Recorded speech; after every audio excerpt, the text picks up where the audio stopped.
کرم سے میرے گھر میں روشنی ہے ابھی، تیرے کرم سے میرے گھر میں روشنی ہے ابھی، تیرے کرم۔ گیم ہے جس کے اندر یہودیوں کی جتنی پروڈکٹ ہوتی ہے ان کی اتنی ہی اشتہار بازی ہوتی ہے۔ لا الہ الا اللہ، عجیب بات ہے۔ جس کھیل کو دریا میں ڈبو دینا چاہیے اس کھیل کو کھیلنے والے میرے اور آپ کے ہیرو بنے۔ کیا ہیرو بنے بھائی؟ مجھے یہ بتائیں، اتنی سی لکڑی یہ اٹھا کے باہر پھینک دو بندہ ہیرو بن گیا۔ کرکٹ آپ کھیلیں شریعت آپ کو نہیں روکتی، کرکٹ آپ کھیلیں شریعت آپ کو نہیں روکتی، لیکن کرکٹ کو زندگی بنانا، لاکھوں نوجوانوں کی ذہانت کو داؤ پہ لگانا، میں خود اپنے ان کلاس فیلوز کو جانتا ہوں، خدا کی قسم جن کی زندگی کو کرکٹ نے برباد کیا۔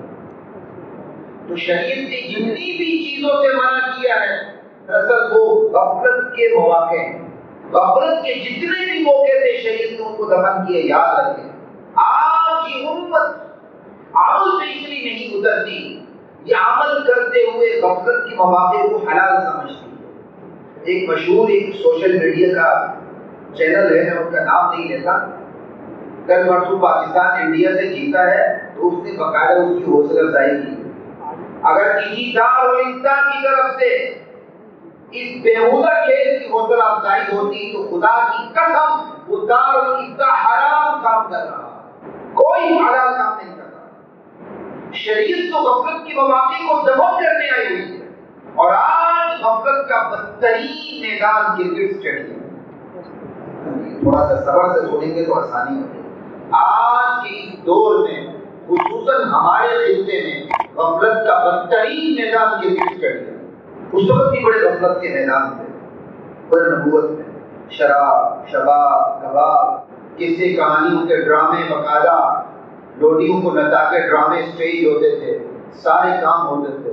شریعت نے ان کو ایک ایک کر کے روکا، ایک ایک کر کے روکا، ایک ایک کر کے روکا، یہاں تک کہ شراب خوری سے بھی روکا، سود خوری سے بھی، سود خوری کے بدلے میں بے سلام دے دیا، میری غلط فٹی تفصیلات میں اس میں نہیں ہے۔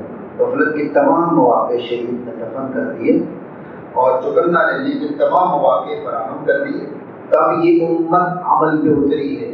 آج یہ جو مظلوم امت بیٹھی ہوئی ہے نا، مولوی صاحب تو خود کرکٹ کی مبارکباد دیتا پھرتا کہ مبارک ہو رہی انڈیا سے ہم جیت گئے، اور ایسے ایسے غلیظ الفاظ عوام استعمال کرتی ہے جیتنے کے بعد۔ شاید ان کے لیے عزت اور ذلت کا معیار یہی کرکٹ۔ عجیب بات ہے، کل پرسوں میں ایک ہائی کورٹ کے آفیسر کے پاس ایک سیکرٹری تھے جج کے میں بیٹھا ہوا تھا، باتوں باتوں میں ایک دوسرے آفیسر سامنے بیٹھے ہوئے تھے، اسے ایک بات کر دی عجیب سے جملہ کہ گزرگاری پاکستان نے آلو رکھ دیا آلو۔ تو جواب یہ ہے کہ ان لوگوں نے کتنی دفعہ آلو رکھا ہے؟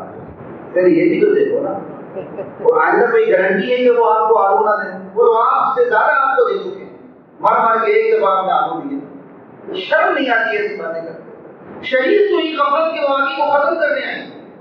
کرکٹ ہم نے بھی کھیلی، میں بھی بیٹسمین رہا ہوں، بالر رہا ہوں، محلے میں ہم کھیلتے تھے، مدرسے میں کھیلتے تھے، بلکہ فٹ بالر تو بڑا اچھا تھا میں الحمدللہ۔ اس سال ہو گئے فٹ بال نہیں کھیلا، لیکن آج بھی اتنا اعتماد ہے کہ اچھا فٹ بال کھیل سکتا ہوں۔ کہنے کا مطلب یہ ہے کہ شریعت ایکسرسائز کی مخالف نہیں ہے، کھیل کی مخالف نہیں ہے، تو کھیل شریعت کی حدود میں ہو، لیکن خدا کی قسم شریعت کھیل کو زندگی بنانے کی بدترین مخالف ہے۔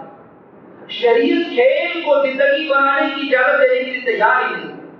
شریعت کا مزاج نہیں چاہتا کہ اس کے ماننے والے کسی کوئی ایسا کھیل اپنانے کہ وہ کھیل کا بخار ہی ان کو چڑھ جائے۔ کیا آج ہمارے پورے معاشرے کو کرکٹ کا بخار نہیں چڑھا؟ وہ بابے بیٹھے ہوتے ہیں ٹی وی کے سامنے، نماز کا ٹائم آ رہا ہے نا، پڑھے جان تو پڑھ لیں گے، میچ عام ہے، اس میچ کے پیچھے وہ اپنی ساری کی ساری نمازیں برباد کر دیتے ہیں، اور اس میچ کے بہانے آپ کو کیا دکھایا جاتا ہے؟ ادھر شکر رکھتا ہے، دوسری طرف شکی دکھا رہے ہوتے ہیں، کیا کچھ نہیں دکھا رہے ہوتے ہیں۔ یہ کھیل تو فحاشی کا ذریعہ ہے۔ اعلموا انما الحیات الدنیا لہو ولعب، جانو لوگوں کی یہ دنیا کھیل تماشا ہے، دل لگی ہے، وتفاخر بینکم، بس ایک دوسرے پر فخر کرنا ہے، یہ دنیا کی حقیقت ہے۔ وتکاثر فی الاموال والاولاد، اور ایک دوسرے سے مال میں اولاد میں آگے بڑھنے کی کوشش کرنا، یہ دنیا کی حقیقت ہے۔ ایک طرف کرکٹ کا بخار غلط اور دوسری طرف کھیل کو زندگی بنانا غلط۔ یہ 11 کھلاڑی بیچارے اترتے ہیں اسٹیڈیم میں، مجھے بتائیں یہ جو 11 کھلاڑی پہنچتے ہیں گرین کیپ کے لیے، یہ 11 کھلاڑی جو پہنچتے ہیں کتنوں میں ان کا انتخاب ہوگا؟ 11 لاکھ بھی کم ہے۔ کروڑوں عوام میں سے لاکھوں نوجوان اپنی زندگیاں برباد کرتے ہیں، سکولوں سے بھاگتے ہیں، کلاس میں بستر رکھتے ہیں، باغ کے گراؤنڈ پہ جاتے ہیں، خواب دیکھتے ہیں کہ ہم بھی ایسے ہیرو بنیں گے، کیونکہ سب سے بڑا شارٹ کٹ یہی ہے۔ بندہ نیرا ان پڑھ ہو، 8ویں جماعت پاس بھی نہ ہو، وہ بھی ہیرو بن جاتا ہے۔ یا تو عبد القدیر خان بھی بن جائے تو آپ کو جیل کی سلاخوں کی جان پیچھے جانا پڑتا ہے۔ یہاں بڑے سے بڑے دانشور بن جائیں تو آپ کو کھانے پینے کے لالے پڑ جاتے ہیں۔ یہاں آپ کو شاگی آبادی شاعر بھی بن جائیں تو موٹر سائیکل پر بھی آپ ہسپتال نہیں جا سکتے۔ ہاں یہاں آپ ماڈل گرل بن جائیں، یہاں آپ ایک شکل لگا، اتنی سی لکڑی ہوتی ہے اٹھا کے گیس باہر پھینکتے بندہ ہیرو بن جاتا ہے۔ بتائیں اس کا ایک شکل لگانے سے ملک میں کون سی تبدیلی ہے؟ ذرا بتائیں۔ کوئی مثبت تبدیلی خدا کی قسم ایک بتاتے آپ، منفی تبدیلیاں میں اسی سٹیج پہ بیٹھ کر 1000 بتا سکتا ہوں۔ ہمارے فوجی جوان گلیشیئر پر مرے، ان کے ہاتھ کٹے، ان کی کان کٹے، وہ آگ سے اندھے ہوں، کوئی انہیں پوچھا ہی نہیں۔ میاں ایک شکل لگاتا ہے کہ لکڑی کے اوپر اس پر آٹوگراف نامری وہ لاکھوں کا بکتا ہے۔ یہ انسانیت ہے۔ یہ سب غفلت کے خدا کی قسم مواقع ہیں۔ شریعت ایسی کھیل کی اجازت دینے کے لیے تیار ہی نہیں۔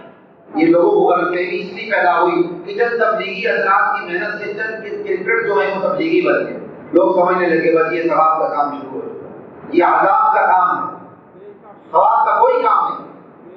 کرکٹ آپ کھیلیں، شریعت آپ کو نہیں روکتی، لیکن کرکٹ کو زندگی بنانا، لاکھوں نوجوانوں کی ذہانت کو دوڑ لگانا، میں خود اپنے ان کلاس فیلوز کو جانتا ہوں، خدا کی قسم جن کی زندگی کو کرکٹ نے برباد کیا، اسکول میں بھی مدرسے میں، جب کرکٹ کے میچ آتی چھٹیاں شروع ہو گئی لڑکوں کی، آج بھی آپ سروے کریں سب سے زیادہ تباہی ان لوگوں نے پھیلائی۔ پھر اس کے پیچھے عالمی طاقتیں آ چکی ہیں، عالمی طاقتیں میچ کو اٹھاتی ہیں، میچ کو گراتی ہیں، مالیاتی ادارے آ چکے ہیں۔ یہ 5 دن تک کھیل نہ چلے تو کوپ دکھے کیسے، مجھے یہ بتا۔ اس کے اندر عالمی مالیاتی ادارے گھس چکے ہیں۔ فٹ بال 1 گھنٹے کا، ہاکی 1 گھنٹے کی گیم، بیڈمنٹن ہو گئی، ٹیبل ٹینس ہو گئی، انڈور گیم ہو گئی، آؤٹ ڈور گیم ہو گئی، گھنٹے کی 1 گھنٹے کی کھیل ہے۔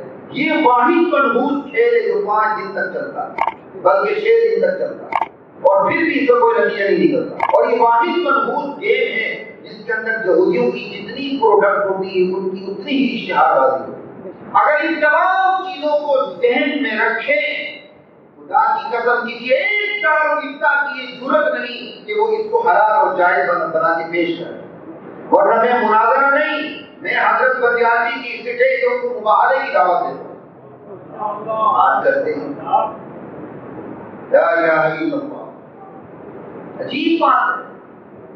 جس کھیل کو دریا میں ڈبو دینا چاہیے اس کھیل کو کھیلنے والے میرے اور آپ کے ہیرو بنے۔ کیا ہیرو بنے بھائی، مجھے یہ بتائیں۔ اتنی سی لکڑی یہ اٹھا کے باہر پھینک تو بنتا ہے ہیرو بن گیا۔ بہت سا گیم ہوتا ہے، کبھی آگے رگڑیں کبھی پیچھے رگڑیں، ہیرو بن گیا۔ یہ کون سا طریقہ تھا؟ یہ کون سا اس کے اندر ہیرو ہی سما گیا؟ لائے بہت بڑے قانوندان کو بٹھائیں جس کی کوئی اچیومنٹ ہے، لائے بہت بڑے انجینئر کو، ڈاکٹر کو، مفکر کو، دانشور کو، عالم دین کو، مبلغ کو، محقق کو، لائے مارننگ شوز میں تاکہ ان کی زندگی پیش کرے، ان کی زندگی کا نشے و فراغ اوپر نہیں سارا کچھ، تاکہ قوم نسل جو انسپائر ہو اس طرف آئے۔ لائق ان کو جاتا ہے جو ناچتے ہیں، جو دھڑکتے ہیں، جو گیم کو آگے پیچھے کرتے ہیں، اتنی سی لکڑی پہ گیم اٹھا کے وائر کر دیتے ہیں، ہیرو بن گئے۔ کس چیز کے ہیرو بن گئے؟ کون سا کمال کیا؟